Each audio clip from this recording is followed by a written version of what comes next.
9 ربیع الاول کا دن آئے، اور اب جو امام 2 مہینے اور 8 دن، بلکہ اگر حج کی تاریخوں سے کیلکولیٹ کریں تو 3 مہینے جس گھر میں رہے تو روزانہ نماز فجر حرم میں پڑھ کے امام وہاں آتے، گھر کا دروازہ کھول دیا جاتا، جتنے آنے والے آنا چاہیں آ کے امام کے بعد بیٹھے، پھر باقاعدہ ناشتے کا انتظام ہوتا ہے، دسترخوان بچھایا جاتا اور لوگوں کو ناشتہ دیا جاتا، اور چونکہ میزبان کی بھی ذمہ داری ہے کہ نہ صرف یہ کہ مہمانوں کے ساتھ بیٹھے بلکہ آغاز وہی کرے، تو خود امام بھی تشریف فرما۔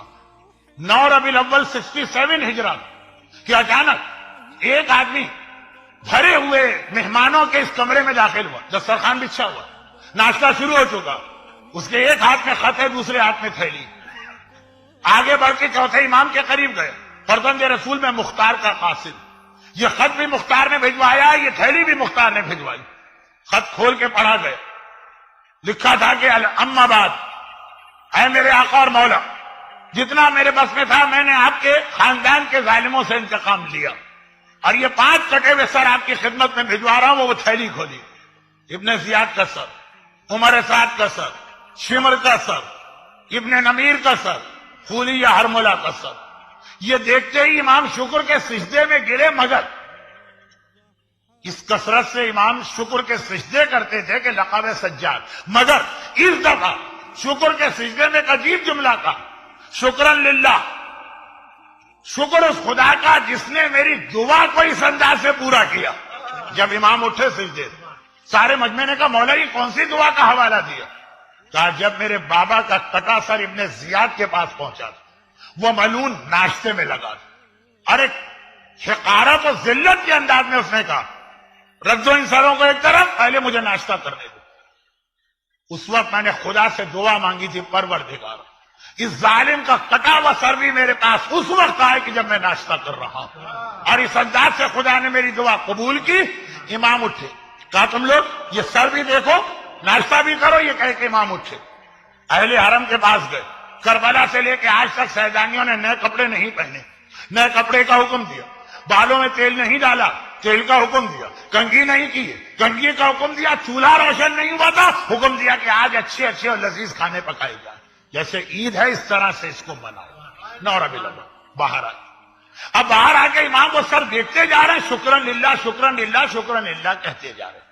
اب وہاں پہ اصل یہ جملہ تھا، کل رات کو یہ واقعہ آپ نے سنا ہے، اس لیے میں 10 منٹ کی تکرار کی آپ سے معافی مانگ رہا ہوں۔ اب یہ جملہ امام کے پاس روزانہ امام کے پاس ناشتے کے اختتام پہ ایک سویٹ ڈش یا ڈیزرٹ لا کے رکھی جاتی تھی امام کی طرف، اور وہ اتنی ٹیسٹی اور مزیدار ہوتی تھی، کس طرح وہ بنائی جاتی ہے اس کا نسخہ یا ریسیپی کسی کو نہیں پتا۔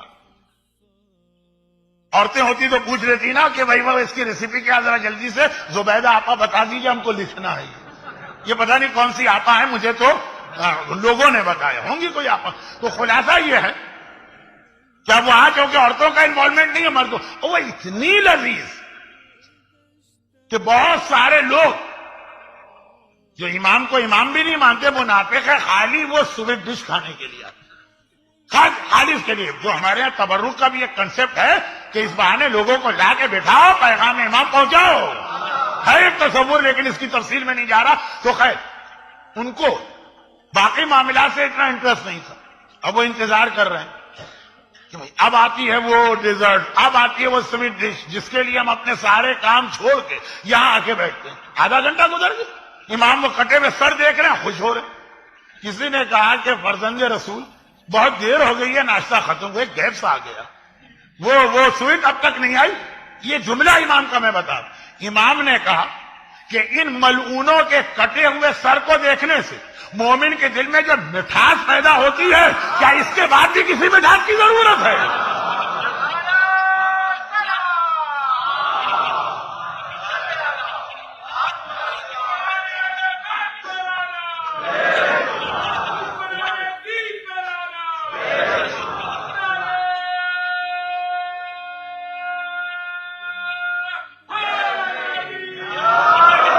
آقا اور مولا کی خوشی کا اندازہ کریں، فرماتے خالی ان ملعونوں کے ملاعین سے کٹا بسر یہ مومن دیکھے گا اس کا دل اتنا خوش ہوگا، اتنا خوش ہوگا کہ اس کے بعد پھر کسی ڈیزرٹ کی، پھر کسی سویٹ ڈش کی اس کو ضرورت نہیں. اتنی خوشی ہونی چاہیے 9 ربیع الاول کو، اور ایسا مزہ کہ اس کے آگے ہر ڈیزرٹ، ہر سویٹ ڈش، تمام حلوے، تمام مٹھائیاں بالکل بیکار. یہ مزہ تو میں بھی لے سکتا ہوں. کیا مطلب؟ میں ڈائبیٹک پیشنٹ، بہت ہی سینئر قسم کا سینئر ڈائبیٹک پیشنٹ ہوں. 35 سال ہو گئے میری ڈائبیٹک. باقی تو کسی چیز کا مزہ نہیں لے سکتا، خالی گلاب جامن دور سے دیکھتا ہوں اور حسرت کے آنسو بہاتا ہوں. لیکن یہ والا مزہ. مگر چوتھے امام نے جس مزے کی بات مختار کے کارنامے میں کی، یہ بھی ابھی آدھا مزہ. اصلی مزہ تو اس وقت آئے گا مومن کو جب حسین کا ولی وارث ظاہر ہو کر حسین کے خون کا انتقام. دو باتیں یاد رکھیے گا، دو بات. پہلی بات، مختار نے جو جہاد کیا یہ معصوم کی طرف سے نہیں ہے، یہ ایک مومن کی انفرادی ذمہ داری. ہر مومن کی انفرادی ذمہ داری. تم سوچو کہ آل محمد کے ظالموں سے کیا انتقام لے سکتے ہو. سورہ بنی اسرائیل میں خدا نے کہا من قتل مظلوما فقد جعلنا لولیہ سلطانا، جو مظلوم مارا گیا اس کے ولی کو ہم نے حق کا انتقام دیا. تو ولی تو ابھی آیا نہیں نا. جب ولی آئے گا تب اصلی انتقام تو سب لیا جائے گا. یہ تو فقط ایک مومن نے اپنی انفرادی ذمہ داری پوری کی ہے. یہی وجہ کہ زیارت وارثہ میں آج بھی ہم کہتے ہیں، مختار کے بعد بھی ہم کہتے ہیں السلام علیکہ یا سار اللہ. ورنہ اگر مختار کا انتقام کلوز ہو جاتا ہے چیپٹر تو یہ جملہ نکل جانا چاہیے زیارت سے. اس کا ترجمہ کیا؟ ہمارا سلام و آپ پر، آپ کے خون کا بدلہ بھی اللہ کو لینا ہے. وہ اصلی انتقام باقی ہے جو امام زمانہ لیں گے، کیونکہ وہ حسین کے ولی و وارث ہیں. دوسری بات، بہت احتیاط سے کہہ رہا ہوں، دوسری بات یزید، عمر سعد، ابن زیاد، خولی، ہرملہ، کیا کربلا کے واقعے کی یہ لوگ ذمہ دار؟ یہ تو سامنے کے کچھ چہرے تھے جو نظر آ رہے.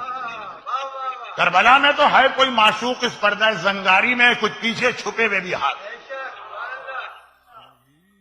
اور اس کے لیے آپ دو جملے میرے اور سنیے. علامہ مجلسی نے لکھا ہے، لیکن یہ ان کا قول نہیں ہے، کہ ہمارے تمام علماء نے متفقہ طور پہ کہا قتل الحسین بالسقیفہ لا بکربلا. حسین اصل میں سقیفے میں شہید کیے گئے، کربلا میں تو خالی عمل مکمل ہوا. اور کئی زیارتوں میں ایک لفظ آیا جس میں زیارت عاشورہ بھی، کہ ان سب پہ لعنت ہو اور اس پر بھی لعنت ہو.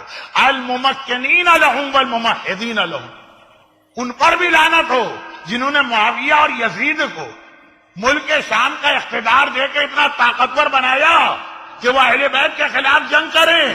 ان لوگوں کو یہ اختیار دینے والے پہ لعنت ہو، ان کے لیے میدان ہموار کرنے والوں پہ بھی لعنت ہو. معاویہ کہاں سے اتنا طاقتور ہو گیا تھا؟ کسی نے اس کو 40 سال شام کے صوبے کا گورنر بنا کے رکھا. ہیں کچھ اور لوگ بڑے وی آئی پی قسم کے.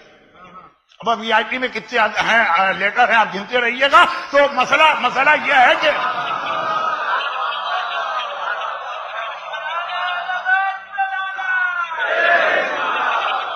ان سے تو انتقام باقی ہے نا. وہ انتقام مختار لے ہی نہیں سکتے ہیں. مختار تو ان سے انتقام لیں گے جو اس وقت زندہ. یزید بھی مختار سے پہلے واصل جہنم ہوا تھا. مختار یزید کو نہیں سے انتقام نہیں لے پائے. ہاں، ایک امام برحق پردہ غیبت میں وہ جب ظاہر ہوگا تو مرنے والے بھی زندہ کیے جائیں گے. ہم انتظار کر رہے ہیں امام آئیں گے تو بھی سارے مسئلے حل ہوں گے اور دین پہ عمل کریں گے. اور امام انتظار کر رہے ہیں ہمارے چاہنے والے اپنے آپ کو چینج کریں گے تب ہم آئیں گے اور ان کی وجہ سے اسلام کو لے کر آئیں گے.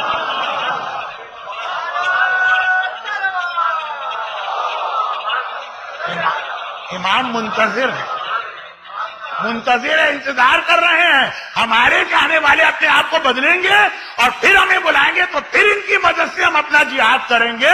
تو ہم ان کا انتظار کر رہے ہیں، وہ ہمارا انتظار کر رہے ہیں. اب یہاں پہ برابری کا رشتہ تو ہے نہیں جیسے دو بھائیوں کا برابری کا تھا. امام کا انتظار برحق ہے، ہم دھوکہ کھائے بیٹھے ہیں کہ کچھ نہیں کرنا، ویسے ہی زندگی گزارتے رہو اور امام آ کے مسئلہ حل کریں گے. نہیں، یہی غلطی کوفے والوں نے کی تھی. دیکھیں پورا ایام ازا کا خلاصہ کہ امام کو بلایا تو مگر کوئی تیاری نہیں کی تو نتیجہ کیا نکلا؟ ابن زیاد جب آیا تھا نا کوفے والے سمجھے امام آ گئے. ابن زیاد چہرے پہ نقاب ڈال کے آیا تھا. عرب میں ڈیزرٹ میں ٹریولنگ میں چہرے پہ نقاب ڈالا جاتا.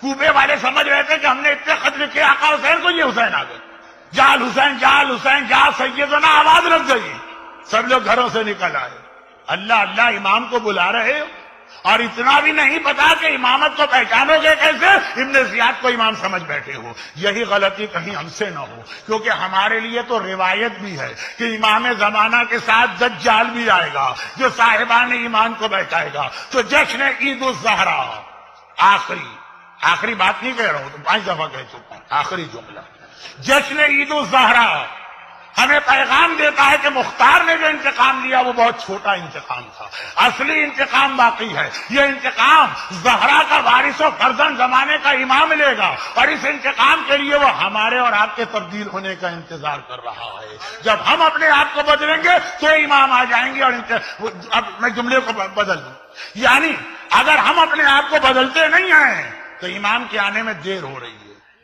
نہیں، بہت چھوٹا جملہ بن گیا یہ، امام کے آنے میں دیر ہو رہی ہے، اس کا مطلب کیا؟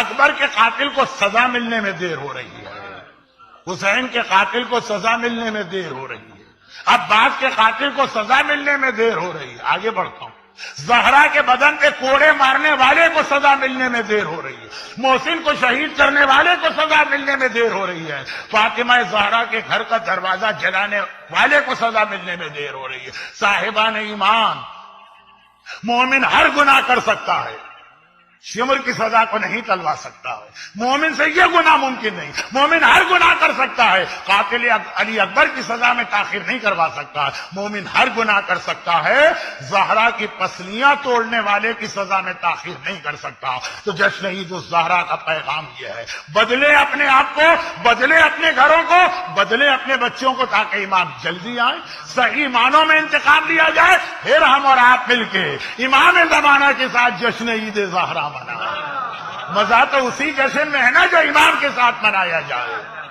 ایک چیز میں نے یہاں سن لی کہ سنڈے اسکول بہت اچھا چلتا، اور بچوں کو لوگ بھجوا بھی بڑے شوق سے رہیں، اور انتظام کرنے والے واقعا خلوص سے انتظام کریں، خالی خانہ پوری نہیں ہے۔ کہ ادارہ جعفریہ میری لینڈ میں بھی ایک سنڈے اسکول ہے، یہ بھی امام زمانہ کے لیے آپ کی طرف سے ایک پیغام ہے۔ بس ذرا سا آگے بڑھ کر بچوں کے ساتھ عورتوں پہ ہی توجہ دیجیے، یعنی ان کی تبدیلی پر، اور اس کے ساتھ اپنے آپ کو بدلنے میں بھی توجہ دیجیے، اور پھر امام آ گئے، اور آ گئے تو ہم ایسا جشن منائیں گے، ایسا جشن منائیں گے کہ جبرائیل نے بھی نہیں دیکھا ہوگا کہ اتنی خوشی بھی کوئی منا سکتا ہے، امام زمانہ کا آنا اور ظالموں سے انتقام لینا۔ لیکن ہم بہت کمزور اس دنیا میں ہے، امام ہی سے مدد مانگ رہے ہیں، اے میرے زمانے کے امام، اے حجت خدا، اے وارث مشکل کشا علی، صاحبان ایمان کو وہ حوصلہ اور طاقت عطا کیجئے جس سے وہ اس کفرستان کے 21ویں صدی کے ماحول میں اس مشن کو پورا کر سکے جو آپ کا مشن ہے۔ پروردگارہ تجھے واسطہ اس جشن عید زہرا کا، جس طرح تو نے فاطمہ زہرا کے دل کی ٹھنڈک کا انتظام کیا، آل محمد کا انتقام تھوڑا سا صحیح آج لیا گیا۔ ان صاحبان ایمان کو ان کے آنسوؤں کے طفیل دنیا اور آخرت کی ہر مصیبت و پریشانی سے محفوظ فرما، ان کی ساری حاجتیں پوری فرما، غم حسین کے سوا ہمیں کوئی غم عطا نہ فرما، مگر غم حسین مرتے دم تک قبر میں بھی، قیامت میں بھی، جنت میں بھی ہمیں عزادار حسین اور ماتمی بنا کے داخل فرما۔ پروردگارہ ہمارے تمام مرحومین کی بھی مغفرت فرما، اور جب امام زمانہ ظاہر ہو تو ہمیں امام کی فوج کا سپاہی بننے کی توفیق عطا فرما، اور خدا بندہ جب ظاہروں کا کیا مطلب، اپنی آخری حجت وارث معصومین کے ظہور میں تعجیل فرما۔ یہ خوشی آپ کو حضرت مبارک ہو، اور اس کے اعتبار سے اب آپ کو جو پیغام میں نے دینا تھا دے دیا ہے، لیکن ایک تحفہ ہم آل محمد کی خدمت میں عید کا کیا تحفہ پیش کریں، کیا چیز ہے جو ہم ان کو دیں گے، وہی تو ہمیں سب کچھ عطا کرنے والے ہیں۔ ہاں، ایک تحفہ ایسا جو اللہ بھی ان کو دیتا ہے تو ہم اور آپ بھی اس کو دیں گے، بآواز بلند درود بھیج دیں محمد والے۔